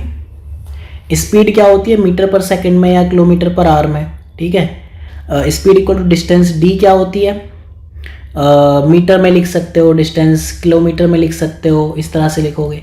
Upon time, time क्या है आवर में लिख सकते हो, सेकंड में लिख सकते हो। इसमें आप 2 चीज़ें याद रखो, एक तो ये फॉर्मूला, ठीक है, और ये फॉर्मूला तीनों फॉर्म में यूज होता है। Distance = speed upon time, speed = distance upon time and time = distance upon speed, इस हिसाब से निकालो। और साथ में एक चीज़ आप जरूर याद रखना कि मीटर/सेकंड से km/h निकालना है तो 18/5 से मल्टीप्लाई कर दो, और अगर km/h से मीटर/सेकंड में निकालना है तो 8/15 से मल्टीप्लाई कर दो, ठीक है। अगर आपको क्वेश्चन पूछा कि एवरेज स्पीड क्या है, तो total distance covered upon total time of journey. इस बार एक क्वेश्चन पूछा था ना कि कोई बंदा x से y तक, ए से b तक x स्पीड से जाता है, फिर वापस 2x स्पीड से आता है, फिर वापस 3x स्पीड से आता है, फिर वापस 4x स्पीड, घूम ही रहा है बेचारा, ठीक है। तो देख लो टोटल डिस्टेंस कितनी हुई cover, 4D। Total time of journey कितना हुआ, आप इसके अकॉर्डिंग टाइम निकाल लेना, ठीक है। सपोज A से B तक की डिस्टेंस D है, तो टाइम कितना लगा, पहली ड्यूरेशन में D/x लगा, दूसरे में D/2x लगा, तीसरे में D/3x लगा, चौथे में D/4x लगा। आराम से आप निकाल सकते हो एवरेज स्पीड क्या थी। अदरवाइज बैठ के आप ये फॉर्मूले यूज़ करते रहो। तो अगेन मैं यही कहूँगा कि स्पीड एंड डिस्टेंस में भी, टाइम डिस्टेंस स्पीड में भी आपको कोई इस तरह के फॉर्मूले नहीं याद करने हैं, ठीक है। सिंपल ये फॉर्मूला याद रखो और एक ये चीज़ ध्यान रखना और आपका आंसर निकल आएगा एग्जाम में, आप बिना प्रेशर के। अदरवाइज आप यहाँ पर ये फॉर्मूले याद करो, यहाँ पर फिर इस तरह के फॉर्मूले याद करो, यही करते रहो बैठ के। GS1 नहीं पढ़ना है क्या। रिलेटिव स्पीड, ठीक है। रिलेटिव स्पीड पर क्वेश्चन आते हैं, जैसे बोट वगैरह के क्वेश्चंस हैं, ठीक। 2 ऑब्जेक्ट सेम डायरेक्शन मूव कर रहे हैं, जैसे नदी बह रही है, पानी बह रहा है, बोट जा रही है, बोट की स्पीड x है, रिवर की स्पीड y है, तो x + y हो जाएगी, ठीक है। सपोज बोट वापस आ रही होती, तो अगर रिवर की स्पीड ज़्यादा है तो y - x, बोट की स्पीड ज़्यादा है तो x - y। सिंपल। तो रिलेटिव स्पीड आप निकाल सकते हो, रिलेटिव स्पीड। और इसी बार क्वेश्चन आया है। कितने सिंपल क्वेश्चन हैं इस बार मैथ के, मैं जो पढ़ा रहा हूँ हर एक चीज़ पर क्वेश्चन पूछा हुआ है। बोट में 3 चीज़ें होती हैं। स्टिल वाटर, स्टिल वाटर का मतलब होता है जहाँ कोई वेलोसिटी या कुछ भी मूवमेंट नहीं है, ठीक है। बोट पर इस बार क्वेश्चन पूछा था। अपस्ट्रीम स्पीड होगी x - y, not x + y, this will be x - y। और डाउन स्ट्रीम स्पीड होगी x + y, ठीक है, वही जो अभी हमने बात की। इस पर क्वेश्चन आए हैं। ट्रेन की प्रॉब्लम्स आती है। अगर object of no length, question ये पूछा है कि एक प्लेटफॉर्म है, इस पर एक आदमी खड़ा है, ठीक, आप और मैं खड़े हैं, अब ट्रेन इसको पास करेगी, ठीक है। तो स्पीड आप कैसे निकालोगे, आप इसकी मान लोगे कि लेंथ 0 है, ठीक। तो आप ऑब्वियसली देखोगे ट्रेन यहाँ से, क्वेश्चन ये पूछा कि इस आदमी को क्रॉस करने में ट्रेन कितना टाइम लेगी, तो ट्रेन इस आदमी को कब क्रॉस कर जाएगी, यहाँ से इसको क्रॉस करना शुरू करेगी और जब ये लास्ट पॉइंट, ये वाली टिप यहाँ आ जाएगी तब पूरा क्रॉस कर जाएगी। मतलब स्पीड ऑफ ट्रेन निकालनी तो क्या होगा, लेंथ ऑफ ट्रेन, ये वाला पार्ट पूरा उठ के यहाँ आ जाएगा, ठीक है, तब क्रॉस कर ली। Length of train upon time taken to cross the stationary object. अभी यहाँ आदमी के बदले कह देता कि पूरा प्लेटफॉर्म है, ठीक है, ये प्लेटफॉर्म आपका यहाँ से स्टार्ट हो रहा है, तो प्लेटफॉर्म को पार करने के लिए क्या टाइम चाहिए, ट्रेन यहाँ से यहाँ नहीं आएगी, ट्रेन जो है ना ये वाली, ये उठ के यहाँ से आपकी इस जगह पर आनी चाहिए। तो आप लेंथ ऑफ ट्रेन और लेंथ ऑफ प्लेटफॉर्म दोनों चीज़ें जोड़ लोगे और फिर उस हिसाब से आप निकाल लोगे। फॉर्मूला एक ही याद रखोगे आप, ये वाला, चाहे वो बोट वाले क्वेश्चन हो या कुछ भी हो, सिर्फ एक फॉर्मूला आप टाइम स्पीड के लिए याद रखोगे, distance equal to speed into time. Then simple and compound interest की बात करें, सिंपल इंटरेस्ट को हम SI लिख लेते हैं और कंपाउंड इंटरेस्ट को CI लिख लेते हैं। तो अगर आपका P प्रिंसिपल अमाउंट है, R रेट ऑफ इंटरेस्ट है परसेंटेज पर ईयर, R में आप ये ध्यान रखोगे पर ईयर है, ठीक है, और T नंबर ऑफ ईयर्स है, ठीक, ये आप ध्यान रखोगे। R है परसेंटेज पर ईयर, T है पर year, sorry number of years, कितने साल है। तो जो सिंपल इंटरेस्ट होगा SI equal to P into R into T upon 100, ठीक। तो आप ये फॉर्मूला याद रखोगे, इसके हिसाब से आप कुछ भी निकाल लोगे। अब अमाउंट आफ्टर T ईयर्स क्या होगा, P मतलब जो आपने इनिशियली लोन लिया था, सपोज आपने 1 लाख रुपए लोन लिया, ठीक है, उस पर 4% के हिसाब से आपको अमाउंट पे करना है। तो 2 साल के बाद आप कितना पे करोगे, 1 लाख इंटू 4 इंटू 2 अपॉन 100, इतना आप पे कर दोगे। अमाउंट आफ्टर T ईयर क्या हो जाएगी, इस 1 लाख में ऐड ही तो होगी, तो A equal to P plus SI, ठीक है। तो इंस्टेड कि आप ये P प्लस SI ये पूरा फॉर्मूला याद करो, P1 plus R by T RT by 100, इससे अच्छा आप सिर्फ एक ही फॉर्मूला याद करके जाओगे, amount A equal to P plus SI, simple interest का ये फॉर्मूला है, ठीक है। कंपाउंड इंटरेस्ट का आपको फॉर्मूला याद करना है, तो आपको उसमें अमाउंट याद करनी पड़ेगी, उसका फॉर्मूला ये है, ठीक। Amount after T years compound interest, compound interest क्या होता है, इंटरेस्ट पर इंटरेस्ट जो लगता है, ठीक है। तो A equal to P principal plus CI, तो उसमें आप इस तरह से लिखोगे 1 plus R by 100 to the power T। CI और SI में एक डिफरेंस है कि यहाँ RT इंटू 100 है, RT बाई 100 है, यहाँ इस पूरे की पावर T यहाँ से उठ के यहाँ चला गया, इतना ज़्यादा डिफरेंस आया। तो अगर आपको कंपाउंड इंटरेस्ट निकालना है तो क्या होगा, A माइनस P, ये हिसाब से निकाल लो। तो ये 2 फॉर्मूले आप याद रखो, ये वाला आप ये वाला याद रख सकते हो एंड ये वाला, और ये आपको एनीवेज याद हो जाएगा क्योंकि कंपाउंड इंटरेस्ट का हम याद करते हैं, ठीक है। इस वजह से ये फॉर्मूला आप चाहे तो याद रख सकते हो, ठीक। कंपाउंड इंटरेस्ट का फॉर्मूला याद कर लेना, अदरवाइज आप वहाँ बैठे बैठे 1-1 साल करके निकालते रहोगे, 1 साल बाद अमाउंट इतनी हुई फिर उस पर इंटरेस्ट निकालोगे, पागल हो जाओगे। अब इंटरेस्ट रेट डिफरेंट है डिफरेंट ईयर्स के लिए, सपोज किसी साल के लिए R1 है, फिर R2 R3, तो उसका फॉर्मूला ये है P1 प्लस R1 बाई 100। मतलब आप बेसिकली क्या कर रहे हो, आप ये वाला फॉर्मूला यूज़ कर रहे हो, पहला वाला, ठीक है। 1 साल के लिए R1 है, ठीक है, तो आपने क्या किया 1 plus R1 into T, T equal to 1 है यहाँ पर, तो आपने ये वाला फॉर्मूला यूज़ किया। जब R1 इंटरेस्ट रेट था तो ये अमाउंट हो गई P 1 प्लस R1 बाई 100, अभी आपका प्रिंसिपल हो गया बेसिकली। अब दूसरे साल R2 इंटरेस्ट हो गया, तो इस अमाउंट में आप 1 प्लस R2 बाई 100 कर दोगे, इस तरह से आप करते जाओ, तो ये फॉर्मूला इस तरह से चलेगा, राइट। तो अगेन ये फॉर्मूला अगर आप याद करना चाहो तो कर लो, अदरवाइज ये फॉर्मूला ही सफिशिएंट है। सिंपल इंटरेस्ट में आपको एक ये फॉर्मूला याद करना चाहिए, एक ये, और अगर मेरी सलाह मानो तो ये इसमें आप याद कर सकते हो ये वाला, क्योंकि ये आपको डायरेक्टली काम आ जाएगा जब इस तरह के क्वेश्चंस होंगे। फिर कई बार ऐसा होता है टाइम फ्रैक्शंस में दिया होता है, जैसे 3.5 साल, अब 3.5 साल में आप कैसे निकालोगे, ठीक है। तो NA/B ईयर्स, तो N मतलब 3 और A/B मतलब 1/2, तो उसका फॉर्मूला ये है, ठीक है, कि पहले यहाँ कंपाउंड इंटरेस्ट निकालना है। मैं यहाँ पर कंपाउंड इंटरेस्ट का फॉर्मूला N के लिए निकाल लो, ठीक है, फिर A/B के लिए आप सिंपल इंटरेस्ट वाला फॉर्मूला लगा दो, इस तरह से आप सॉल्व कर सकते हो। तो ये ट्रिक आपको पता होनी चाहिए। अब एक चीज़ आप ध्यान रखो, जब स्टार्टिंग में हमने बात की थी, P क्या कहा था मैंने, percentage per year, and time क्या कहा था, ईयर्स में है। अब कई बार क्या होता है कि हमें ये कहा जाता है 6 महीने में इंटरेस्ट लगेगा या कुछ ऐसे लगेगा, ठीक है।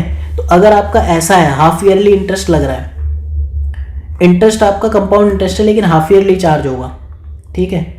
तो आप क्या करोगे, सपोज 12% पर ईयर था लेकिन वो 6 महीने में चार्ज हो रहा है, राइट। तो आप क्या करोगे, जो आपका इफेक्टिव इंटरेस्ट रेट है जो आप इस वाले फॉर्मूले में लगाओगे, वो आप इंटरेस्ट जो आर है वो आप लिखोगे 6 और टाइम आप डबल कर दोगे, ठीक है, 2t कर दोगे। फॉर एग्जाम्पल 12% के हिसाब से 3 ईयर्स के लिए लगना था लेकिन हर 6 महीने में कंपाउंडिंग होनी थी, ठीक। तो बेसिकली इसका मतलब क्या हुआ, बंदे ने आपको बेवकूफ़ बनाया, 6% के हिसाब से वो कर रहा है कंपाउंडिंग, लेकिन कंपाउंडिंग वो 3 × 2 6 टाइम्स कर रहा है। तो ये चीज़ याद रखो। क्वार्टरली के लिए क्या करोगे आप, r/4 कर दोगे, यहाँ 4t कर दोगे। मंथली अगर कोई चार्ज कर रहा है तो r/12 कर दोगे और यहाँ पर आप 12t कर दोगे। इस तरह से आप डिफरेंस निकाल सकते हो। ऐसा लोग करते क्यों है, ऐसा लोग इसलिए करते हैं, यहाँ पर आपको दिख रहा है r के साथ t मल्टीप्लिकेशन में, यहाँ पावर में चला गया, वो भी इस पूरी टर्म की। कंपाउंड इंटरेस्ट में लोग सुसाइड कर लेते हैं, कभी ख़त्म ही नहीं होता। पुश्तैनी मजदूर जो बंधुआ मजदूर हो जाते हैं वो चले आते हैं। देन एक जो सबसे टफेस्ट चीज़ है जो लोगों को सबसे ज़्यादा तंग करती है वो होती है परम्यूटेशन, कॉम्बिनेशन, प्रोबेबिलिटी, ये सारी चीज़ें। तो मैं P&C जो इम्पोर्टेंट चीज़ें हैं जहाँ तक आप एग्ज़ाम में कर लो, याद करके चले जाओ, वो वहाँ तक मैं आपको बता दूंगा। इसके बियॉन्ड मतलब आई डोंट थिंक कि यहाँ सभी इंजीनियरिंग वाले बैठे हैं और सभी इंजीनियरिंग वाले उन्हें प्रोबेबिलिटी, परम्यूटेशन, कॉम्बिनेशन आते होंगे। मेरी मैथमेटिक्स बहुत अच्छी है बट इन 2 चैप्टर्स में बहुत प्रॉब्लम्स होती है मुझे भी, तो बाकी लोगों की कंडीशंस भी समझ सकता हूँ। तो परम्यूटेशन, कॉम्बिनेशन 2 अलग चीज़ है, पहले आपको ये समझना पड़ेगा, ठीक है। ये दोनों ही तरीके हैं, वे ऑफ अरेंजमेंट या selection of people, group, number, object. इस बार भी ये क्वेश्चन आया जिसमें आपको कहा था कि DELHI, यहाँ पर D और I फिक्स कर दो तो बाकी कितने आप नंबर्स बना सकते हो। तो P&C के क्वेश्चन हो जाते हैं। परम्यूटेशन और कॉम्बिनेशन तब होता है जहां ऑर्डर और सीक्वेंस मैटर करे। कॉम्बिनेशन में क्या है, order of selection doesn't matter. जैसे आपको कह दिया कि D और I फिक्स करके कितने भी नंबर ऑफ वर्ड्स बना दो, चाहे वो मीनिंगलेस हो या ना हो, ठीक है, तो वो आपका कॉम्बिनेशन हुआ। परम्यूटेशन में क्या है, आपने कह दिया कि A के साथ B आएगा, B के साथ C आएगा, तो ये परम्यूटेशन, ऑर्डर, सीक्वेंस या वे मैटर कर रहे हैं, ठीक है। परम्यूटेशन में अगर मैं फॉर एग्जांपल कोई बात करूं, परम्यूटेशन अगर मैं बताने की कोशिश करूं, ठीक है, फॉर एग्जांपल मैंने कहा कि 3 ऑब्जेक्ट हैं ABC, ठीक है। मैंने कहा कि मैं इनमें से 2 ले रहा हूं एक बार में, ठीक है। तो 2 लेने में क्या हुआ, AB हो जाएगा, BC हो जाएगा, AC हो जाएगा, देन BA भी होगा, CB भी होगा, देन CA होगा, ठीक है। तो यहां पर सारे मैटर कर रहे हैं। AB भी उतना ही इंपॉर्टेंट जितना कि BA है, उसे आप परम्यूटेशन कहोगे। लेकिन अगर आप कॉम्बिनेशन की बात करते हैं कि बस इनको सेलेक्ट कर लो, चाहे वो AB हो या BA हो, एक ही बात है, तो उसे आप कॉम्बिनेशन कहते हैं, समझे। AB और BA का अलग अलग मीनिंग है, वो परम्यूटेशन है और ये एक ही चीज़ है, उसका मतलब कॉम्बिनेशन है, बस ये डिफरेंस है बेसिकली, ठीक है। अब यहाँ हम आते हैं, फंडामेंटल प्रिंसिपल ऑफ मल्टीप्लिकेशन होता है और एडिशन होता है। इसको हम एग्जाम्पल से समझते हैं, तब आपको समझ में आ जाएगा। एक आदमी है, मैं हूँ, अब मुझे आपका C-सेट का क्वेश्चन सॉल्व कराना है, तो मैंने कहा चलो आज मैं X से Y जाता हूँ।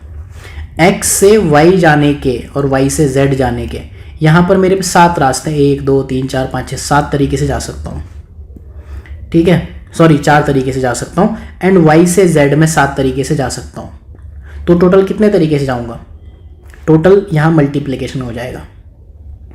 2 जॉब्स ऐसी हैं कि एक जॉब M वेज में कंप्लीट हो गई, दूसरी जॉब N वेज में, तो दोनों जॉब सक्सेशन में, मतलब पहले एक आपने कंप्लीट कर ली फिर दूसरी, ठीक है। फॉर एग्जांपल मुझे दिल्ली से देहरादून जाना है लेकिन मेरठ के थ्रू जाना है। अब दिल्ली से मेरठ जाने के 4 रास्ते हैं, 1 2 3, मेरठ से देहरादून 4, मेरठ से देहरादून जाने के 2 रास्ते हैं, तो दिल्ली से देहरादून जाने के कितने रास्ते हुए।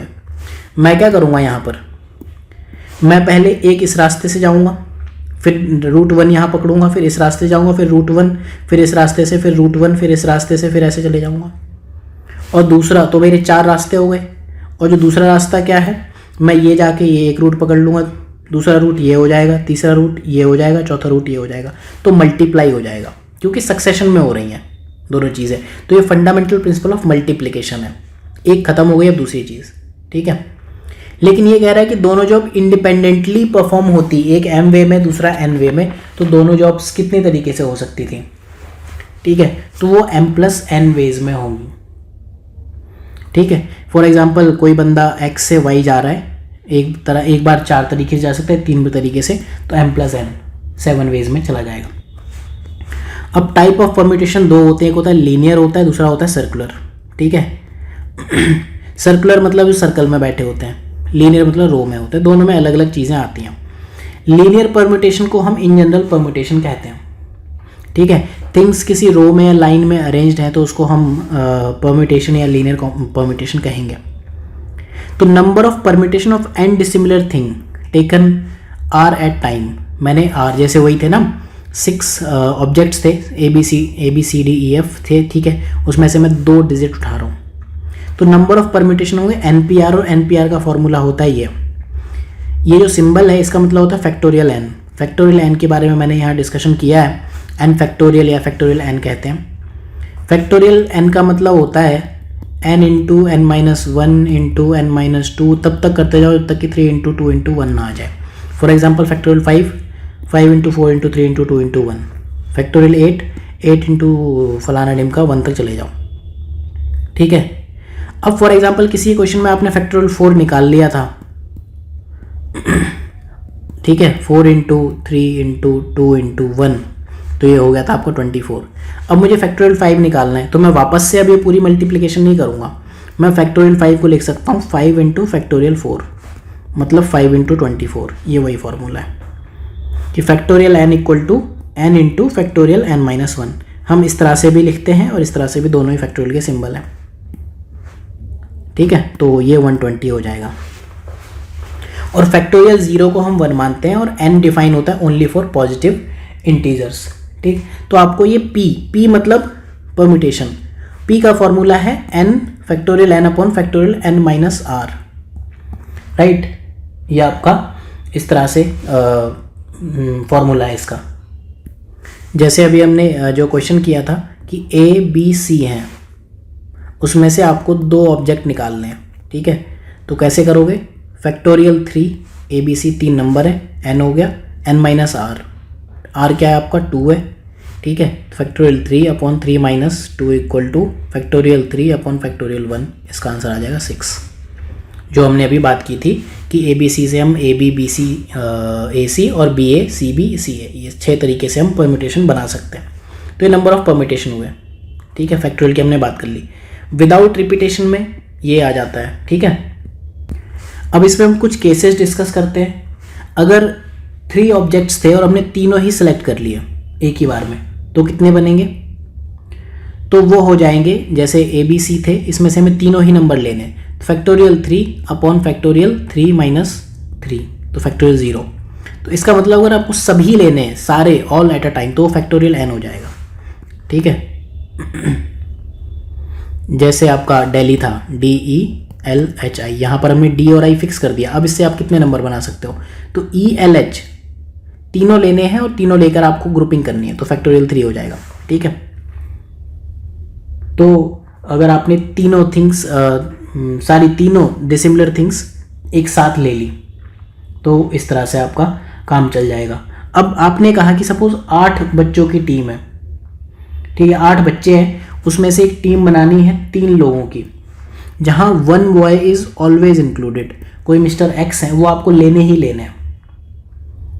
तो आपने क्या किया, बेसिकली आपने 8 बच्चों की टीम में से 3 की बनानी थी, तो बेसिकली आपने क्या किया, एक तो आपका हमेशा फिक्स है, तो आपने क्या किया कि 7 बच्चों की टीम में से 2 की बनाई है, ठीक है। तो इसका जो फॉर्मूला होगा वो बेसिकली आप n-1 में से r-1 चूज कर रहे हो, उस तरह से आपका फॉर्मूला बनेगा, ठीक।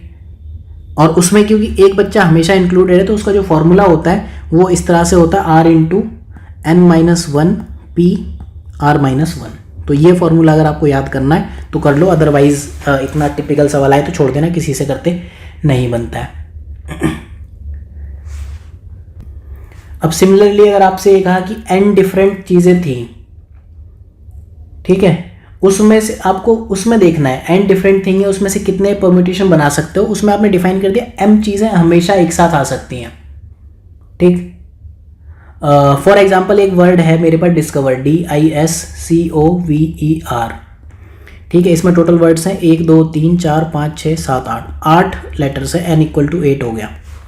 अब मैंने कहा मुझे इसको इस तरह से इसके परम्यूटेशंस करने हैं कि सारे वॉवल्स एक साथ आए। वॉवल्स कितने हैं इसमें, 3 है, ठीक है। तो उसका जो फॉर्मूला है, मतलब इसमें मैंने क्या किया, IOE ये तीनों एक साथ फिक्स कर दिए, इनकी पोजीशन नहीं लेगी। तो इसके जो फॉर्मूला होता है वो होता है फैक्टोरियल m, ये वाला, into factorial n minus m plus 1। तो इसका आंसर आएगा factorial 3 into factorial 8 minus 3 plus 1, यानी कि फैक्टोरियल 3 इंटू फैक्टोरियल 6, ये इसका आंसर आ जाएगा। इस तरह से होगा, राइट।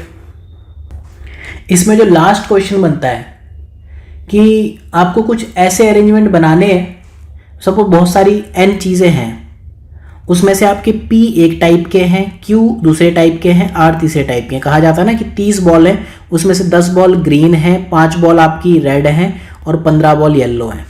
इस तरह के क्वेश्चन है। या फिर आपसे कोई लेटर दे दिया जिसमें आपको कहा 2 M है, फॉर एग्जांपल मनोरमा है, MANORAMA, ठीक है। इसमें आप देखोगे M 2 बार है, 2M है, A 3 बार है, 1 2 3, 3A है, एंड आपका जो बाकी सब लेटर अलग अलग है। इससे आप कितने नंबर ऑफ वर्ड्स बना लोगे, इससे जो बनेगा फॉर्मूला उसका तो factorial n upon P into Q into R, ठीक। तो इसमें आप इस तरह से इसका आंसर निकाल सकते हो। यहाँ पर क्या है, factorial 8 upon factorial 2 into factorial 3, 2 बार m है, 3 बार a है। इतने ही जो फॉर्मूले हैं वो इसमें आपको याद रखने हैं। पहला, जब एक बंदा आपने फिक्स कर दिया कि होगा ही होगा। दूसरा, m थिंग्स एक साथ आती हैं, जैसे हमने वॉवल्स वाला देखा। तीसरा ये कि कुछ डिफरेंट टाइप की बॉल्स हैं। तो ये परम्यूटेशन के फॉर्मूले हुए। सर्कुलर परम्यूटेशन में एक खास बात होती है कि कोई फर्स्ट और कोई लास्ट प्लेस नहीं होता। इसमें आप इसको फर्स्ट कहोगे, इसको फर्स्ट कहोगे, इसको किसी को फर्स्ट नहीं कह सकते, ठीक है। तो अगर थिंग्स एक सर्कल के अराउंड आती है तो circular permutation and different thing का क्या होता है, फैक्टोरियल n माइनस 1। अदरवाइज हमारा फैक्टोरियल n हो रहा था, एक कम हो गया, ठीक है। इस तरह से आप इनको सॉल्व कर सकते हो। इसके बाद आता है कॉम्बिनेशन। कॉम्बिनेशन में क्या है कि ABC में जो 3 डिफरेंट कॉम्बिनेशन है, AB AC BC, यही बन सकता है, ठीक है। मेरे लिए AB की वैल्यू BA है तो वो मेरे लिए एक ही हो गया, राइट। तो नंबर ऑफ कॉम्बिनेशन जो NCR है that will be always less than और इक्वल टू NPR, ठीक है। NCR क्या है, factorial n upon factorial R into n minus R। और NPR में क्या था, ये नहीं था। क्यों नहीं था, क्योंकि वहाँ पर A और B की वैल्यू B और A की वैल्यू से अलग थी। तो ये आपको ध्यान रखना है। तो अगर आपको 3 लेटर्स लेने हैं उसके हिसाब से आपको ये बनाना है कॉम्बिनेशन, तो ये बनेगा फैक्टोरियल। फॉर एग्जांपल एक क्वेश्चन आपको मैं देता हूँ कि 6 डिसिमिलर थिंग्स हैं, उसमें से 4 ऑब्जेक्ट आपको एक बार में लेने हैं, दूसरे नंबर ऑफ कॉम्बिनेशन क्या होंगे। तो मैं लिखूँगा factorial 6 upon factorial 4 into factorial 6 minus 2, यानी कि फैक्टोरियल 2। इसको जब आप सॉल्व करोगे तो 15 आंसर आ जाएगा, राइट। और अगर हम n चीज़ें ही एक साथ ले लें तो क्या हो जाएगा आपका, factorial n upon factorial n into factorial 0, तो बेसिकली 1 हो जाएगा। तो number of selection of 6 dissimilar thing 1 at a time, all at a time, सिर्फ एक ही तरीका हो सकता है, ठीक है। सबको आप एक साथ कैसे उठा सकते हो, एक ही बार में एक साथ ही उठा सकते हो, ठीक है। तो यहाँ पर आपका 1 होगा और परम्यूटेशन फैक्टोरियल n होगा। ये 2 डिफरेंस हैं, आपको ये ध्यान रखना है। तो परम्यूटेशन कॉम्बिनेशन से इतने ही क्वेश्चंस हैं। देन प्रोबेबिलिटी में मैंने आपको कुछ चीज़ें ऐसे कोई फॉर्मूले नहीं बताए, मैं आपको इसमें कुछ बेसिक डेफिनेशन बताए तो जो काम आती हैं, और 2-3 फॉर्मूले आपको नोट कर लेना। प्रोबेबिलिटी मतलब होता है it is a chance of happening some event. अगर हम टॉस उछालते हैं तो उसके हैपन होने के चांसेस क्या होंगे। हम कई बार कहते हैं ना कि ABCD 4 ऑप्शन है, तो प्रीलिम्स में 4 ऑप्शन है, सही आंसर आने की प्रोबेबिलिटी 25% है। सही आंसर तो आपके सामने है, बस आपको सही आंसर पर तिकड़म करके ये एक आंसर पर आपको टिक कर देना है, ठीक है। और जब हम कहते हैं कि हमने 2 ऑप्शन एलिमिनेट कर दिए, तो हम बेसिकली प्रोबेबिलिटी को 25% से 50% या फिर 1/4 से 1/2 ले जा रहे होते हैं। प्रोबेबिलिटी को हम 0 से 100% के बीच में अगर देखते हैं, या फिर 0 से 1 अगर हम फ्रैक्शन के टर्म्स में देखते हैं। तो probability of happening an event, ठीक है, number of favourable outcome upon number of total outcome, ठीक है। अगर हम 4 ऑप्शंस में से एक ऑप्शन एलिमिनेट करें तो फेवरेबल क्या है 1, आंसर तो एक ही है, टोटल क्या है 4। अगर हमने 2 ऑप्शंस एलिमिनेट कर दिए तो फेवरेबल अब कितने हो गए 2, टोटल कितने थे 4। अगर हमने एक ऑप्शन एलिमिनेट किया तो फेवरेबल क्या है 1 और टोटल कितने 3। तो ये सॉरी, यहाँ पर अगर हमने 2 एलिमिनेट कर दिए थे तो फेवरेबल कितना है 1 और टोटल कितने हैं 2, 1/2। इस तरह से आप चीज़ें सॉल्व करोगे, ठीक है। तो ये हुआ आपका प्रोबेबिलिटी का फॉर्मूला। इस चीज़ को हम एक्सपेरिमेंट कहते हैं प्रोबेबिलिटी की डेफिनेशन में। तो प्रीलिम्स में आपको 100 बार एक्सपेरिमेंट करने बेसिकली पेपर वन में एंड 80 बार एक्सपेरिमेंट करने। अगर आप कर ले जाओ, उतने सारे अटेम्प्ट कर लो तो पेपर 2 में। देन एक सैंपल स्पेस होता है, उसको एस से बताते हैं। जैसे आपने डाइस फेंकी, एक वो जो लूडो खेलते हैं ना, तो आपने डाइस फेंकी तो उसका सैंपल स्पेस क्या होगा, इस तरह से लिखते हैं 1 2 3 4 5 6, ठीक है, ये वाला ब्रैकेट लगाते हैं। इवेंट मतलब सिंगल रिजल्ट ऑफ एक्सपेरिमेंट, ठीक। हमने डाइस फेंकी, उसमें एक आने के चांसेस कितने हैं, वो 1/6 है, लेकिन एक आ गया, वो एक इवेंट है। इक्वली लाइक इवेंट क्या है, ABCD है। अब आपको नहीं पता आंसर क्या है, ठीक है, आपको पता ही नहीं है, काला अक्षर भैंस बराबर है, तो इक्वली लाइकली इवेंट, आप किसी पे भी तुक्का मारो, ठीक है। एक्सक्लूसिव इवेंट क्या है, अगर आपने A ऑप्शन टिक कर दिया तो आप BCD को नहीं टिक कर सकते। एक्सक्लूसिव इवेंट वही होते हैं, म्यूचुअली एक्सक्लूसिव इवेंट कहते हैं। फॉर एग्जांपल आपने डाइस फेंकी, ये डाइस जो इस तरह की होती है, ठीक है, इसमें इधर 1 बना होता है, इधर 2 बना होता है, इधर 3 बना होता है, फिर पीछे 4 बना होता है, 5 6 बना होता है। तो इसमें आप सपोज आपका 3 आ गया तो अब बाकी नंबर नहीं आएंगे, तो ये म्यूचुअली एक्सक्लूसिव इवेंट हो गया, ठीक है। तो क्लासिकल डेफिनेशन ऑफ प्रोबेबिलिटी जो हमने बात की थी, उसको हम डिफाइन कैसे करते हैं, प्रोबेबिलिटी ऑफ हैपनिंग और event equal to favourable event, उसको हम NE इस तरह से कहते हैं upon NS, favourable event upon total event. For example, what is the probability of getting even number in throw of die. Even number कितने हो सकते हैं, 2 हो सकता है, 4 हो सकता है, 6 हो सकता है, 3 हो सकते हैं। NE हमारा 3 हो गया, NS कितना है 6 हो गया। प्रोबेबिलिटी कितनी हुई 3/2, 3/6, आंसर इज 2। तो इस तरह से आप ये क्वेश्चन सॉल्व कर सकते हो, राइट। अब एक चीज़ और है, एक होता है नॉन अकरेंस ऑफ इवेंट। अगर मैंने कहा कि इवन नंबर आने की प्रोबेबिलिटी क्या है, मैं ये भी कह सकता हूँ ना इवन नंबर ना आने की प्रोबेबिलिटी क्या है, ठीक है।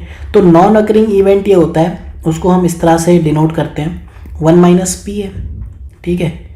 इसको आप सिंपल ये समझो कि ABCD ऑप्शंस थे, ठीक है। तो सही होने के चांसेस क्या है 25%, अब गलत होने के चांसेस क्या है 1 - 0.25, तो 75% या 0.75। तो ये इस तरह का हो गया। कई बार आपको ये कहा जाता है कि ऑड्स बहुत अच्छे हैं, ठीक, ऑड्स इन फेवर। सपोज आपके लिए M आउटकम है वो फेवरेबल है एंड N आउटकम अनफेवरेबल है, तो ऑड्स आप कहोगे, odds in favour of the event M/N कहोगे। जैसे एग्जांपल से समझे ABCD है, तो एक आपका सही होने के चांसेस हैं, 3 गलत होने के चांसेस हैं। तो आपके फेवर में जो ऑड्स हैं 1/3 हैं और आपके बाहर होने के फेवर हैं वो 3/1 है, ठीक है। तो ये आपके ऑड्स ऑफ इवेंट कहलाते हैं। अब आपको अगर एडिशन रूल जानना है प्रोबेबिलिटी का, आप इस डेप्थ में पढ़े हो तो मैं बस लिख देता हूँ, इसको एक्सप्लेन नहीं करूँगा। PA और B, या फिर इसको हम PA यूनियन B भी कहते हैं। इसका जो फॉर्मूला है वो एक ही है दोनों का, वो है PA + PB, ठीक है। ये तब होता है जब दोनों ही इवेंट म्यूचुअली एक्सक्लूसिव हैं और प्रोबेबिलिटी ऑफ A और B दोनों के आने की हम देख रहे हैं। तो एडिशन रूल ऑफ प्रोबेबिलिटी हम देखना चाह रहे हैं। लेकिन अगर A और B दोनों ही म्यूचुअली एक्सक्लूसिव इवेंट नहीं है तो प्रोबेबिलिटी ए भी हो जाएगा या बी हो जाएगा, दोनों में से किसी एक के होने की चांसेस ये है।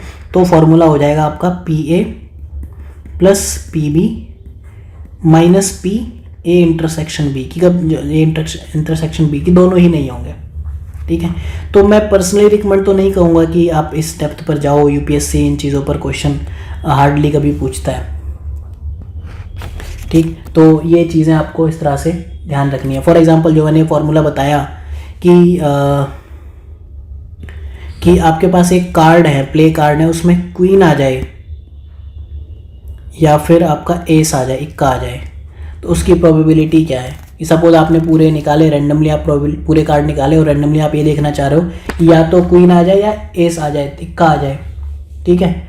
तो आप पी ए कहोगे कि क्वीन आने की प्रोबेबिलिटी क्या है और पी बी कहोगे कि ये एस आने की प्रोबेबिलिटी क्या है। क्वीन कितनी होती है, 4 होती हैं, तो क्वीन के आने की प्रोबेबिलिटी क्या है, 4/52। आपको पता होना चाहिए कि कार्ड में 52, जो कार्ड बॉक्स में 52 कार्ड्स होते हैं, ठीक है।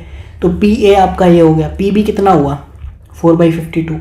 अब ये पक्की बात है, आप कार्ड एक ही निकाल लो, या तो क्वीन आएगा या इक्का आएगा, ठीक है। तो फॉर्मूला क्या लग जाएगा, पी ए यूनियन बी, कि या तो क्वीन आ जाएगा या कार्ड आ जाएगा। 4/52 प्लस 4/52, जब आप इसे सॉल्व करोगे तो 8/52 यानी कि 2/13 इसका आंसर आ जाएगा। इस तरह से और भी चीज़ें हैं, इंडिपेंडेंट और डिपेंडेंट इवेंट है, कंडीशनल प्रोबेबिलिटी है। आई डोंट थिंक कि आपको उस डेप्थ में करनी चाहिए चीज़ें, उतना इंपॉर्टेंट नहीं है। सेट की बात करते हैं। सेट में बेसिकली हम फंक्शन की नहीं, वेन डायग्राम की बात करेंगे। सेट ये होता है, ऐसे अगर मैं ये कहूँ कि सेट में 2 चीज़ होती है, एक सेट होता है, एक एलिमेंट होता है, ठीक है। जैसे अगर मैं कहूँ सेट ऑफ वर्बल्स क्या है, तो ए इक्वल टू AEIOU, तो इस तरह से है, राइट।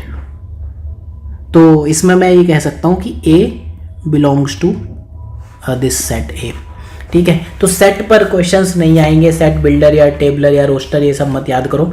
मैं आपको वेन डायग्राम वाली चीज़ें बता दे रहा हूँ, उसमें कुछ आपको शो कर देता हूँ एंड डायग्राम से, एंड कुछ फॉर्मूले बता देता हूँ, ठीक है।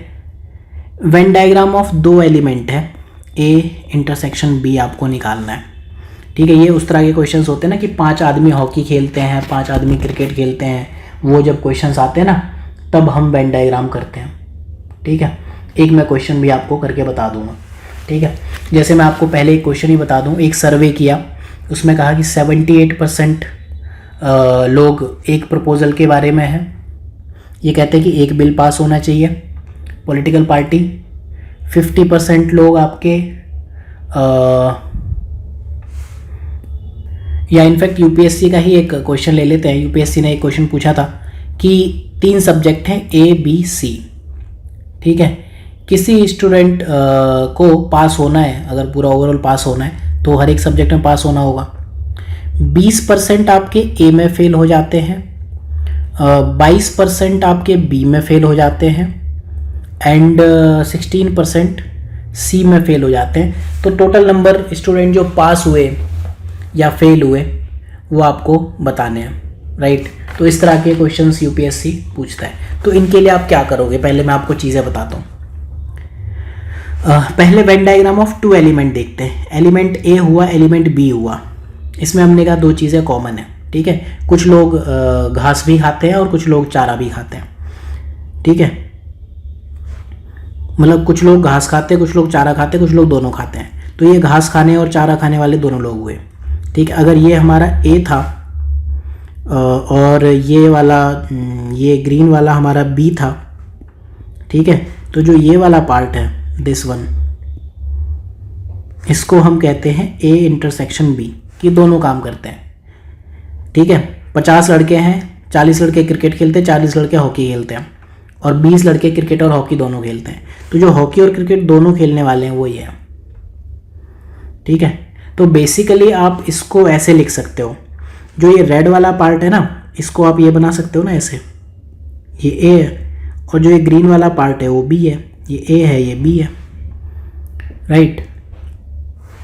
तो इसको आप कहोगे A यूनियन B। इसमें जो ये वाला पार्ट है 2 बार कॉमन आ गया, और A इंटरसेक्शन B कौन सा है, जो सिर्फ ये वाला पार्ट है, ये वाला पार्ट।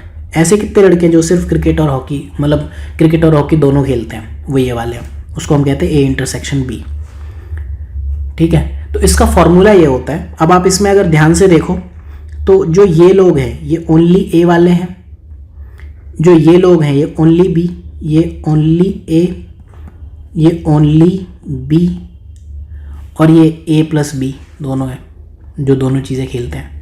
तो इस वाली चीज़ को हम ए यूनियन बी कहते हैं, इस वाली चीज़ को ए इंटरसेक्शन बी कहते हैं, इसको हम ओनली ए कहते हैं, इस चीज़ को ओनली बी कहते हैं। ठीक है, तो इसका जो फॉर्मूला है जो आपको याद करना है वो ये फॉर्मूला है कि N A union B equal to N A plus N B minus N A intersection B. पहले एक क्वेश्चन से समझते हैं दो एलिमेंट को। फॉर एग्जांपल 100 स्टूडेंट्स हैं एक क्लास में, ठीक है, उन्होंने कहा कि 67 फिजिक्स में पास हो गए, 60 केमिस्ट्री में पास हो गए एंड 27 दोनों में पास हो गए।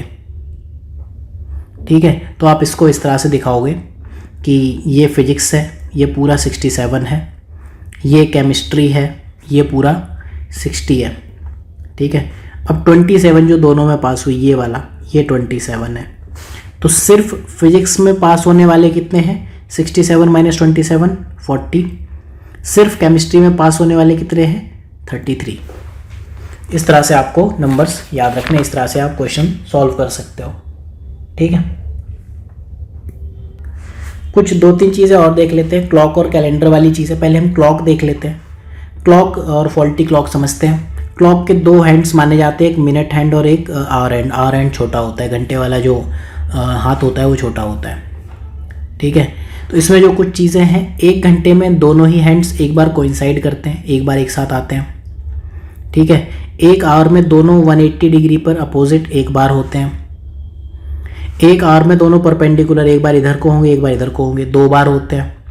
ठीक है, 60 मिनट में 360 डिग्री कवर करते हैं। तो 1 मिनट में ये मिनट हैंड की बात कर रहा हूँ मैं, तो 1 मिनट में मिनट हैंड कितना करेगा? 6 डिग्री। ठीक है, इसी तरह आप आवर हैंड का निकाल लो। ठीक, अगर 2 हैंड्स राइट एंगल पर हैं तो वो 15 मिनट का स्पेस है। दोनों हैंड्स अगर अपोजिट हैं तो 30 मिनट का स्पेस है।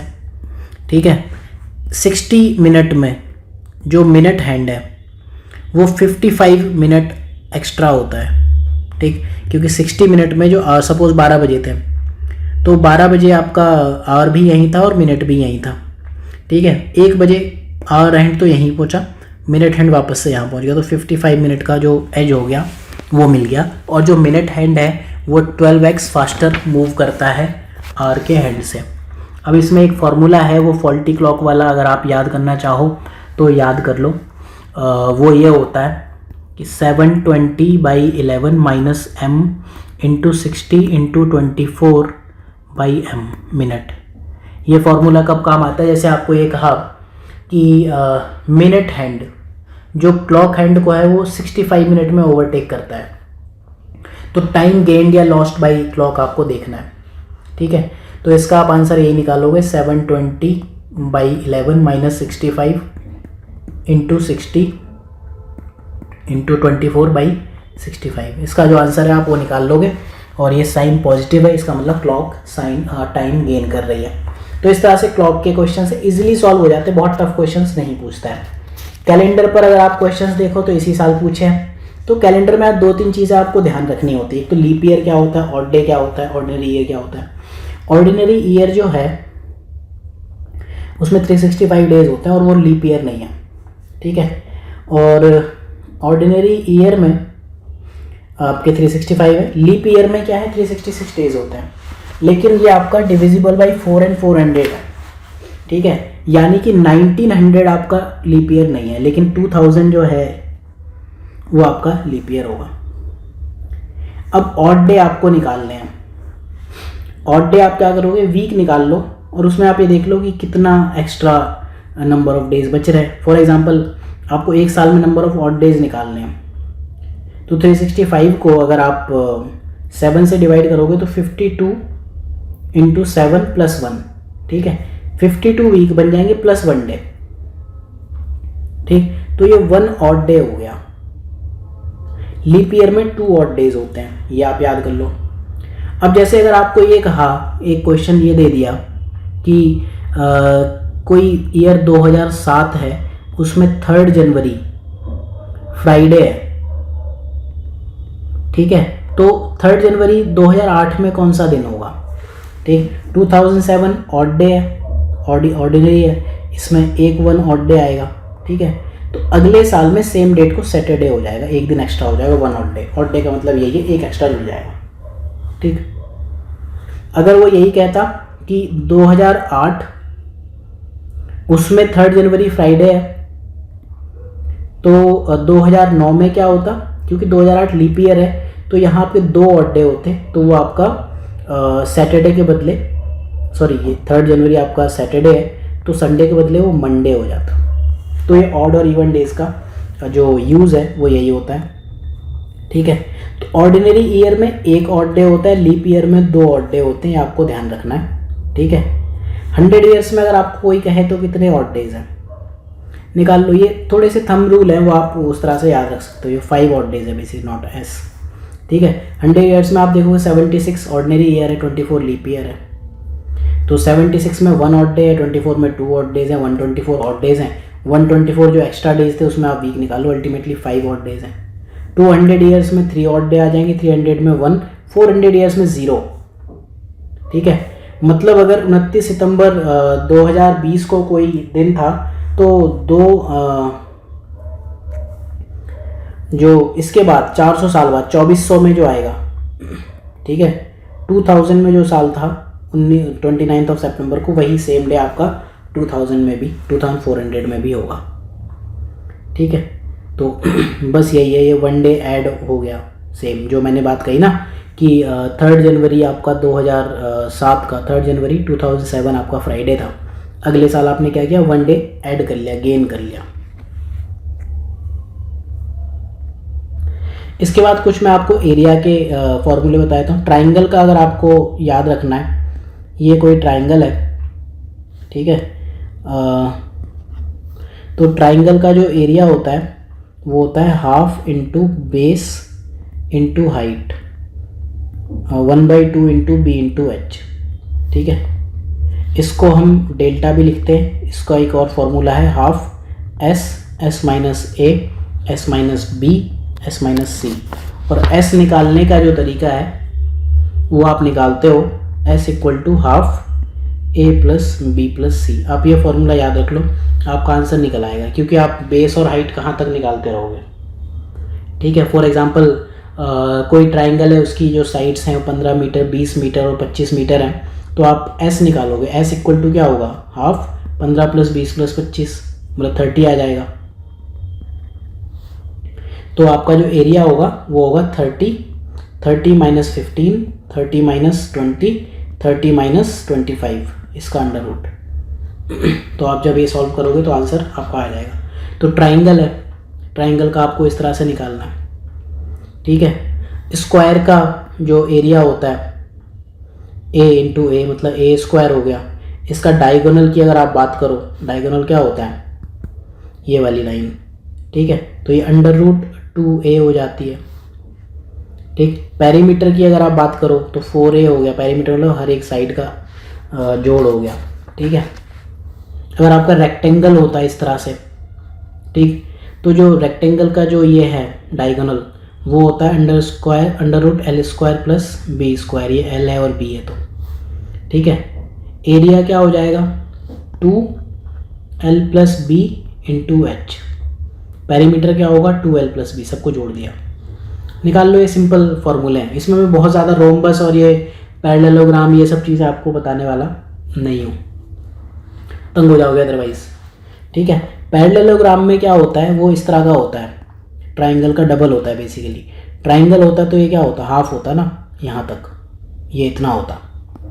तो जो पैरेललोग्राम है उसका फॉर्मूला जो होता है ना, वहाँ ट्राइंगल जैसा ही होता है, लेकिन उसमें आप 2 से मल्टीप्लाई कर दोगे, ठीक। मतलब ट्राइंगल का एरिया ये होता है और जो पैरेललोग्राम है उसमें 2 और आ जाता है, ठीक है। या फिर हाफ इंटू बेस जो इंटू हाइट है, इसमें से 1/2 नहीं रहता है, ठीक, इस तरह से निकलता है। सर्कल है, सर्कल का एरिया होता है पाई आर स्क्वायर, सर्कमफेरेंस होती है 2 पाई आर। पाई की वैल्यू आपको पता होगी कि 22/7 होती है। डायमीटर आपको पता होगा 2r होता है, ये चीज़ आपको पता होनी चाहिए। ठीक, इस तरह से आप निकाल सकते हो। अगर आपको आर्क का निकालना है, आर्क का एंगल देख लो कितना है।